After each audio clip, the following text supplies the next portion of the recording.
Imagine this, you're alone in your cozy living room, the clock ticking softly on the wall, when suddenly, without a sound or a trace, you vanish, right from the heart of your own home. No doors open, no windows break, just, gone. What if I told you this isn't just a nightmare? These are 3 true stories of ordinary people who disappeared into thin air within the walls they called safe. But hold on. Because in the first story, a loving father steps into his kitchen for a midnight snack, and what happens next will chill you to your core. Let's dive deeper into that fateful night in the suburbs of Chicago, back in 1987.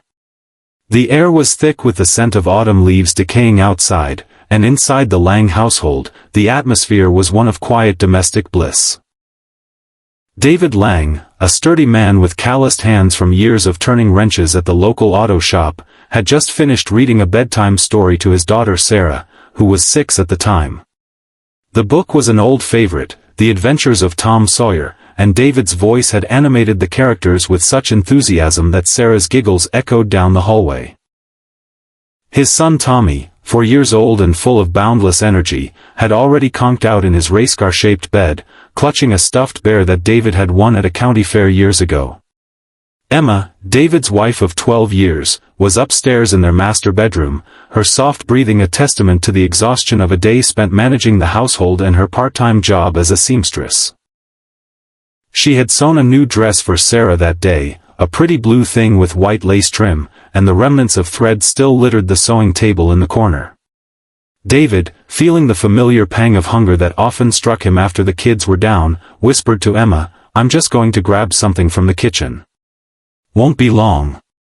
She murmured a sleepy acknowledgement, her hand brushing his arm in a gesture of affection that had become second nature over the years. David descended the stairs, each step creaking like an old friend greeting him. The house, a charming Victorian built in the early 1900s, had its quirks: drafty windows that whistled during storms, a fireplace that popped and crackled even when no fire was lit, and walls that seemed to hold whispers of past inhabitants. David loved it, though. It was their first real home after years of apartment living, purchased with savings scrimped from overtime shifts and Emma's careful budgeting. In the kitchen, the fluorescent light buzzed to life as David flipped the switch. The room was a cozy haven, with Emma's handmade curtains fluttering slightly from the night breeze sneaking through a crack in the window frame. He opened the fridge, the cool air washing over him, revealing shelves stocked with leftovers from dinner, roast chicken, mashed potatoes, and that apple pie Emma had baked earlier that evening using apples from their backyard tree. David smiled to himself, remembering how the kids had helped pick the fruit, their small hands sticky with juice. He sliced a generous piece of pie, placed it on a plate, and took a bite, the flaky crust crumbling delightfully, the filling warm and spiced with cinnamon and nutmeg. He leaned against the counter, savoring the moment of solitude, his mind wandering to plans for the weekend, a trip to the zoo, perhaps, or fixing up the old swing set in the yard. And then, in an instant that defied explanation, David was gone. The plate clattered softly to the counter, the half-eaten pie slice tipping over, but no other sound disturbed the night. Upstairs, Emma stirred briefly, thinking she heard something, but dismissed it as the house settling. Morning light filtered through the curtains when Emma awoke, stretching lazily before realizing David wasn't beside her. "David," she called, her voice tentative at first. No answer. She slipped on her robe, a soft flannel one he'd given her for their anniversary, and padded downstairs. The kitchen scene froze her in place, the fridge door slightly ajar, letting out a faint hum, the pie abandoned, David's slippers neatly placed by the back door as if he'd just stepped out. But the door was locked, the chain still in place. Panic rose like bile in her throat. "David!" She shouted now, racing through the house, checking the living room where the TV sat silent, the bathroom with its dripping faucet, the basement cluttered with tools and boxes. Nothing. The children woke to her cries, Sarah rubbing her eyes and asking, "Mommy, what's wrong?" Tommy, sensing the tension, began to whimper. Emma gathered them close, her mind racing. Had he gone for an early walk? But his coat hung on the rack, his keys in the bowl by the door, his wallet bulging with family photos still on the dresser upstairs. The police arrived within the hour, summoned by a frantic call from Emma. Officer Ramirez, a seasoned detective with a mustache that twitched when he was puzzled, took notes as Emma recounted the night. He was humming, "Hey Jude, he always does that when he's happy," she said, tears streaming. The officers searched meticulously, dusting for fingerprints on the counters, checking for footprints in the dew-kissed grass outside, even peering into the chimney as if David might have climbed up like Santa in reverse. Neighbors gathered on the lawn, whispering speculations, Mrs. Hargrove from across the street clucking her tongue, Mr. Jenkins next door offering coffee. The search parties formed by noon, volunteers combing the nearby woods, their calls of "David" echoing through the trees. Flashlights bobbed like fireflies as dusk fell, but no sign emerged. The media descended like vultures, reporters with notepads and cameras, headlines blaring, "Suburban Mystery, Father Vanishes Without Trace." Emma faced the cameras with trembling resolve, pleading, "If anyone knows anything, please help us bring him home." As days blurred into weeks, Emma's world shrank to the rhythm of grief. She barely slept, haunted by dreams where David reached out from misty voids, his voice faint and pleading. The children struggled too. Sarah drew pictures of her family, always including Daddy with a big smile, while Tommy clung to David's old baseball glove, refusing to let go. Friends brought casseroles, but the food went uneaten. Family members flew in, offering support but unable to fill the void. Emma pored over photo albums, reliving their courtship. Meeting at a community dance, David shyly asking her to waltz, their wedding in a small church, rain pattering on the roof like applause, the births of their children, David's eyes shining with pride. Why hadn't she noticed his distractions lately? He'd mentioned odd dreams, shadows lurking in mirrors, a feeling of being watched. She'd chalked it up to fatigue from long hours at the shop, where he'd been dealing with a demanding boss and a backlog of repairs. Perhaps it was more. Perhaps the stress had built like pressure in a faulty engine, ready to blow. Enter Harlan, the private investigator Emma hired with savings meant for a family vacation. Harlan was a no-nonsense type, with a fedora that seemed glued to his head and a cigarette perpetually dangling from his lips, though he never lit it indoors. He set up shop in the living room, spreading files across the coffee table.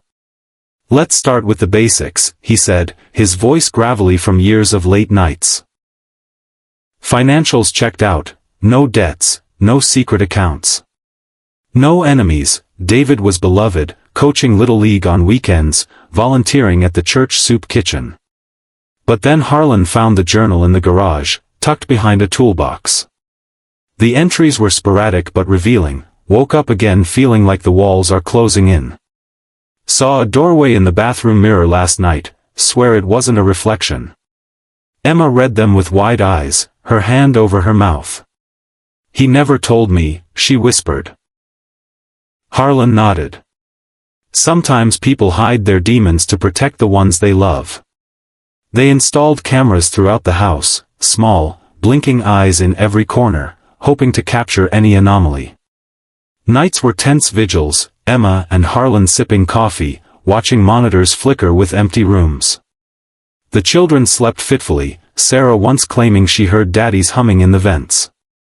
Thunderstorms rolled in 1 week, lightning illuminating the house in stark flashes. During one such storm, Sarah's scream pierced the night, "Mommy! Daddy's shadow is on the wall." They burst into her room, flashlight beams dancing wildly. The wall was bare, but Sarah insisted, it was tall, like him, reaching out. Harlan checked the footage, nothing but static during the scream. Was it collective hysteria? Or a glitch in reality? Emma began questioning her sanity, wondering if the house itself was cursed. Research revealed the property's history. Built on land once owned by a reclusive inventor who experimented with dimensional portals, as old newspapers called it. Ridiculous, perhaps, but in the dead of night, doubts crept in. The investigation stalled, months turning the case cold. Emma adapted painfully, taking on extra sewing work to make ends meet, enrolling the kids in counseling where they learned to express their fears through art and play. Sarah's drawings evolved from happy families to shadowy figures. Tommy's playtime involved hiding from the nothing. Emma joined a support group for families of the missing, sharing stories that mirrored her own, sudden absences, lingering questions. It was there she met others who'd faced similar enigmas, bonding over shared pain. Yet hope flickered. She kept David's side of the bed made, his favorite mug on the shelf. And then, that rainy afternoon, Mrs. Hargrove knocked, her umbrella dripping on the porch. "I saw something that night," she confessed, her voice quivering. "A light in your backyard, darting like a will-o'-the-wisp." Police excavated the yard, unearthing nothing but roots and relics, a child's toy from decades past, a rusted key. But it sparked new theories, perhaps an intruder with advanced tech, or a natural phenomenon like a sinkhole swallowing silently. Harlan pursued leads relentlessly, interviewing psychics who claimed to sense residual energy in the kitchen, scientists who dismissed it as mass delusion. One expert suggested ball lightning or electromagnetic anomalies causing temporary blackouts. Emma clung to these, anything to avoid the abyss of permanent loss. The family marked milestones without David, birthdays with empty chairs, holidays dimmed. Sarah's school play, where she played a princess, brought tears.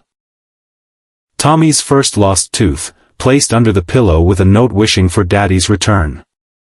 Community support waned, but Emma's resolve hardened. She started a blog, Searching for Shadows, detailing their journey, connecting with global readers sharing vanishings.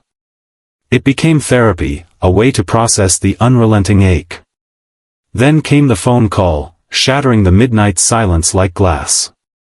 The voice was muffled, disguised with a modulator. "Your husband is alive. Check the motel in Springfield." Emma's pulse thundered. Harlan grabbed his coat. They drove through pouring rain, wipers slashing furiously, arriving at dawn to a seedy motel with neon signs flickering, vacancy. Room 12 held a man hunched over a table, staring at a newspaper. He looked like David, same build, same salt and pepper hair, but his eyes were vacant. "Who are you?" he asked, no recognition dawning. Emma collapsed into Harlan's arms, sobbing. Medical tests confirmed, it was David, fingerprints matching perfectly. Doctors diagnosed dissociative fugue, a rare psychological state where stress triggers amnesia and wandering.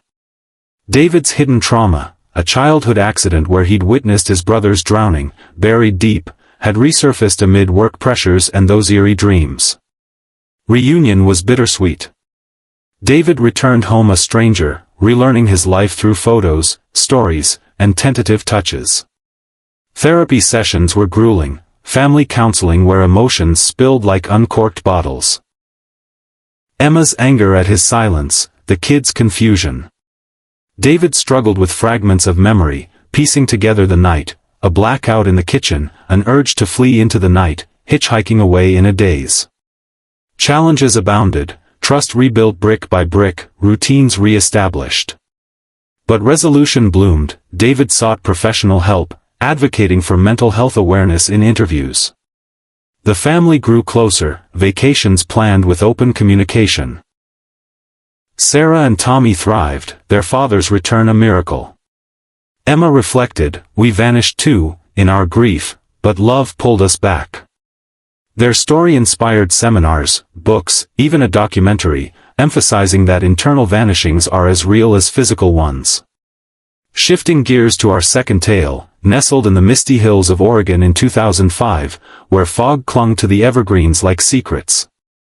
Rebecca Thompson's cottage was a storybook haven, with a thatched roof. Well, not really thatched, but shingled to look quaint, and flower boxes bursting with petunias she tended meticulously. Rebecca, 35, with auburn hair that cascaded in waves and eyes that sparkled like forest streams, was a third-grade teacher at the local elementary school. Her passion for literature infused her lessons. She'd dress as characters from books, turning reading into adventures. Her son Liam, a bright-eyed 8-year-old with freckles and an insatiable curiosity, was her world.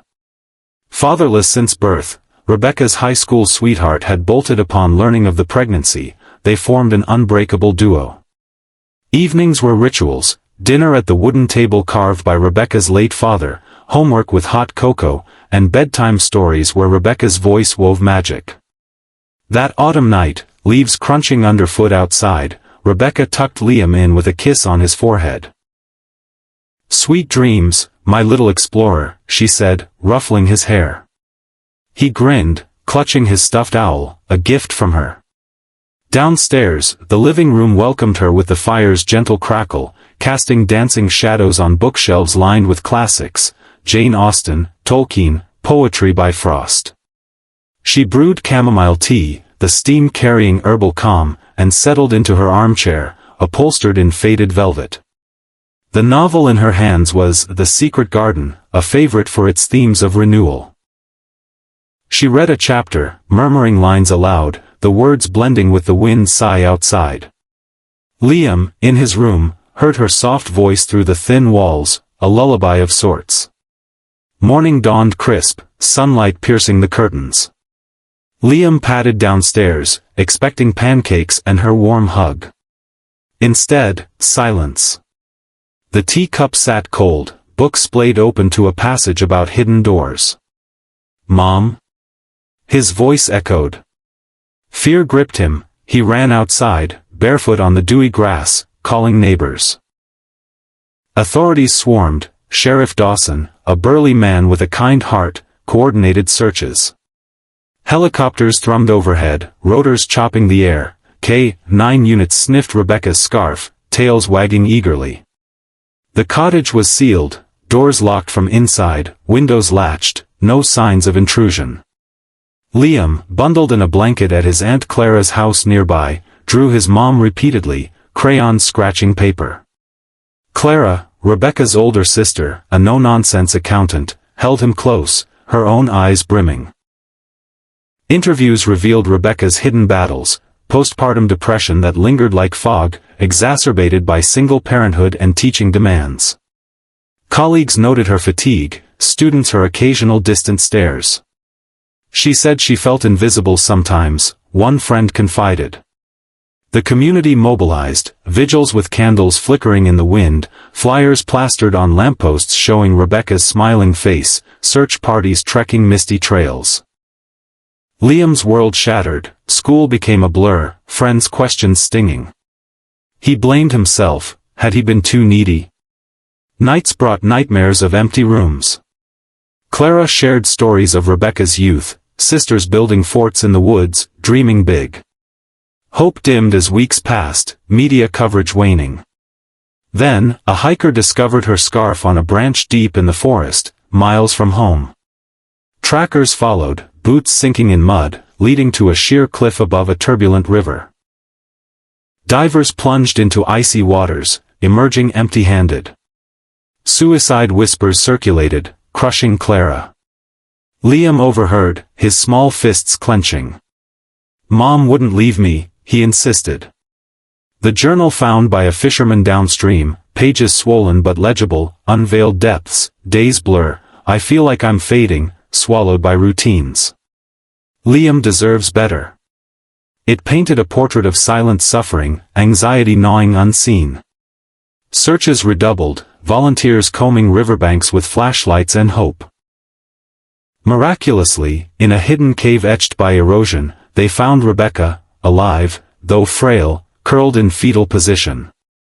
She'd wandered in a dissociative state, seeking escape in nature's embrace, slipping but surviving on instinct and edible berries. Medics rushed her to hospital, IVs restoring strength. Liam's reunion was pure emotion. Bursting into the room, he leaped onto the bed, burying his face in her neck. "I knew you'd come back," he sobbed. Rebecca, memory hazy, held him tight, whispering apologies. Recovery was arduous, therapy unpacking her depression, medications balancing chemistry, support groups fostering openness. Liam attended sessions too, learning to voice fears. Challenges included rebuilding routines, school drop-offs with extra hugs, evenings sharing feelings over dinner. Rebecca returned to teaching transformed, incorporating mental health discussions, authoring a book, From the Mist, A Mother's Journey. Their bond fortified, adventures resumed, hikes with safety plans, stories with happier endings. It underscored seeking help early, turning personal fog into guiding light. Our third narrative transports us to the vibrant chaos of New York City in 2018, where skyscrapers pierced the sky and life pulsed relentlessly. Harold and Miriam Goldstein's apartment on the Upper West Side was a time capsule of love.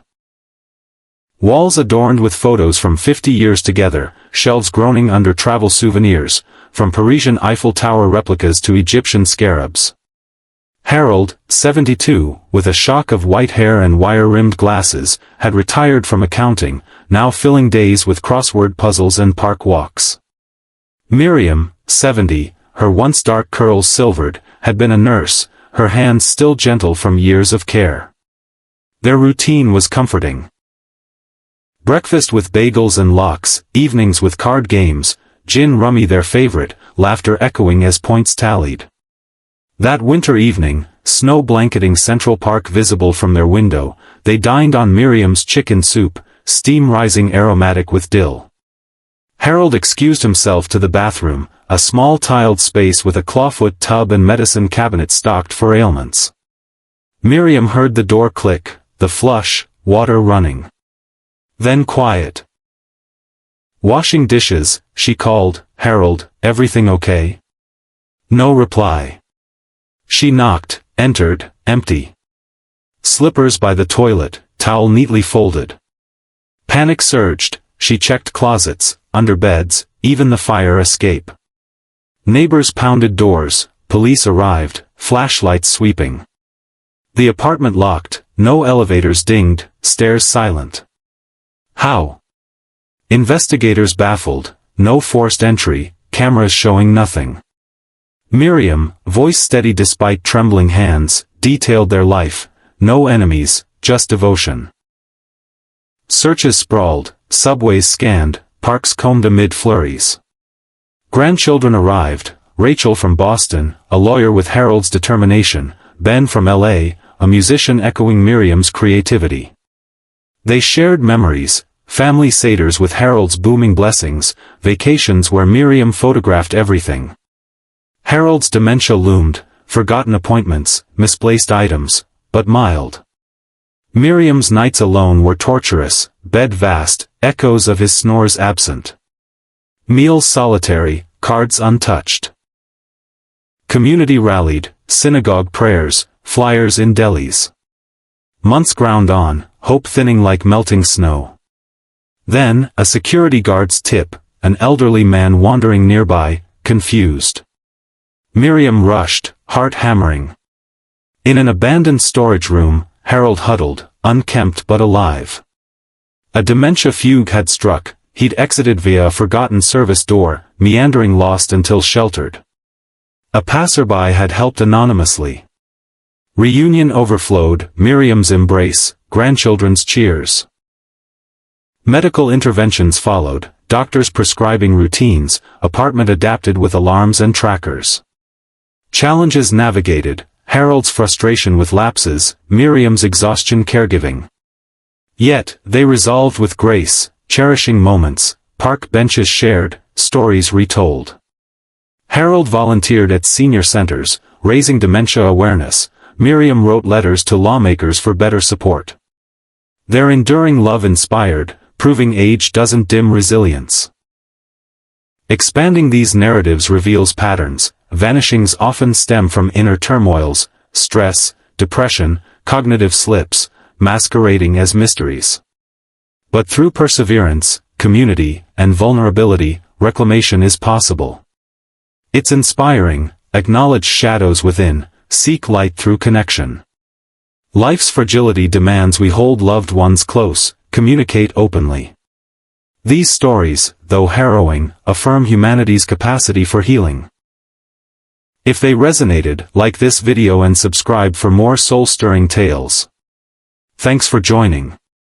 To truly immerse you, let's delve even further into the intricacies of each disappearance, weaving in more layers of emotion, backstory, and resolution that highlight the human spirit's tenacity. Starting back with David Lang's case, consider the broader context of 1980 Chicago suburbs. A time of economic shifts, where blue-collar workers like David faced job insecurities as factories closed and automation loomed. David's shop, once bustling, had slowed, forcing him to take side gigs repairing neighbors' cars in his driveway. This added strain manifested in subtle ways: skipped meals, irritable snaps at the kids, which he always regretted with extra bedtime hugs. Emma noticed but attributed it to a man stuff, as society then often dismissed male vulnerability. Their marriage, solid on the surface, had undercurrents, unspoken resentments from Emma's sacrificed career dreams, David's guilt over not providing more luxuries. The night of the vanishing, unbeknownst to all, David's mind was a storm. The apple pie bite triggered a flashback to his brother's drowning, the water's chill mirroring the fridge's draft. In fugue, he unlocked the back door quietly, a habit from childhood escapes, and wandered into the night, coatless, keyless. His path. Through backyards, hitching rides with truckers who later recalled a lost-looking guy. Ending in Springfield, he assumed a transient life, odd jobs under aliases, memory a blank slate. Meanwhile, Emma's daily battles, fielding calls from well-meaning but intrusive relatives, shielding kids from playground taunts about the ghost dad. Sarah's grades slipped, Tommy developed separation anxiety, clinging to Emma at drop-offs. Harlan's investigation uncovered not just the journal but letters from David's past, correspondence with a therapist he'd seen briefly after the brother's death, abandoned due to stigma. The anonymous tip? From a coworker who'd spotted David at a diner, recognizing him from news clippings. The drive to the motel was fraught, Emma clutching a photo album, Harlan navigating slick roads, radio playing old Beatles tunes that twisted the knife. Confrontation. David's blank stare shattering, then slow dawning as Emma recounted their life. Hospital stays followed, psychiatrists probing, medications trialed. Homecoming, neighbors lining the street with balloons, kids leaping into his arms. Reintegration hurdles, David relearning routines, like Sarah's piano lessons or Tommy's t-ball games. Family therapy unearthed buried pains, David's guilt aired, Emma's fears voiced. They emerged fortified, starting a foundation for missing persons with mental health focus. Years later, David spoke at conferences, his story a cautionary tale turned triumph. In Rebecca's Oregon Odyssey, the cottage's isolation amplified her struggles. Built by her grandfather, it held family ghosts, her parents' early deaths in a car crash, leaving her and Clara orphaned teens. Rebecca channeled grief into teaching, but Liam's birth unearthed vulnerabilities. Postpartum blues evolved into chronic anxiety, masked by her effervescent classroom persona. Colleagues admired her creativity, themed days where kids dressed as book characters, projects building dioramas of fictional worlds. But at home, exhaustion hit, she'd stare at walls, feeling detached, like an observer in her life. The vanishing night, tea sipped, book read, but thoughts spiraled, bills piling, Liam's questions about his absent father stinging. In blackout, she slipped out a side window, latching it behind unconsciously, scarf catching as she trekked woods seeking peace. The cliff slip, a misstep in darkness, tumbling into underbrush, journal dislodged into the stream. Cave survival, rainwater collected, berries foraged, mind adrift in hallucinations of Liam's laughter. Searches, Clara coordinating with authorities, Liam's drawings pinned to maps. Community efforts, bake sales funding rewards, prayer chains spanning churches. Media portrayed Rebecca as the lost teacher, interviews with students tearful. Journals discovery, pages detailing isolation, fears of failing Liam. It humanized her, shifting narratives from mystery to mental health plea. Cave find, rescuers spotting smoke from her small fire, built with matches from her pocket. Hospital, dehydration treated, psychiatrists diagnosing severe dissociative episode triggered by untreated depression. Reunion, Liam's small hand in hers, promises exchanged. Recovery, outpatient therapy, antidepressants, Clara's support in co-parenting. Rebecca revamped life, reduced hours, yoga classes, journaling positively. She and Liam bonded over nature walks, turning trauma sites into healing spots. Advocacy, speaking at schools, founding a mom support group. Their story rippled, encouraging others to break silence on maternal mental health. For the Goldsteins, New York's anonymity compounded the enigma. Their apartment, rent-controlled since the 60s, was a sanctuary amid bustle, neighbors like family, doormen waving hello. Harold's dementia onset, subtle, forgetting anniversaries, then wandering blocks during errands. Miriam monitored, but pride kept them from full disclosure. That night, soup shared, reminiscing about their honeymoon in the Catskills, laughter over youthful follies. Bathroom visit, confusion struck, service door, used for maintenance, mistaken for exit, leading to alleyways. Wanderings, disoriented streets, kind strangers offering directions he couldn't follow. Storage room refuge, an unlocked door in a construction site. Searches, police canvassing, grandchildren posting on social media, hashtags trending #FindHaroldNYC. Miriam's vigil, lighting Yarzite candles, poring over maps. Tip, guard recognizing from flyers. Reunion, Harold's weak smile, Miriam, sparking joy. Post-recovery, neurologists adjusting meds, home aides hired. Challenges. Harold's mood swings, Miriam's health dips from stress. Resolutions, tech aids like GPS watches, family rotations for visits. They renewed vows symbolically, inspiring elder care reforms through letters and talks. Their legacy, a testament to lifelong partnership weathering storms. These expanded tales deepen the message. Vanishings, whether physical or emotional, stem from unseen battles, but emergence comes through empathy, action, and love. Embrace vulnerabilities. Support systems save lives. If moved, like and subscribe. Your engagement fuels more stories.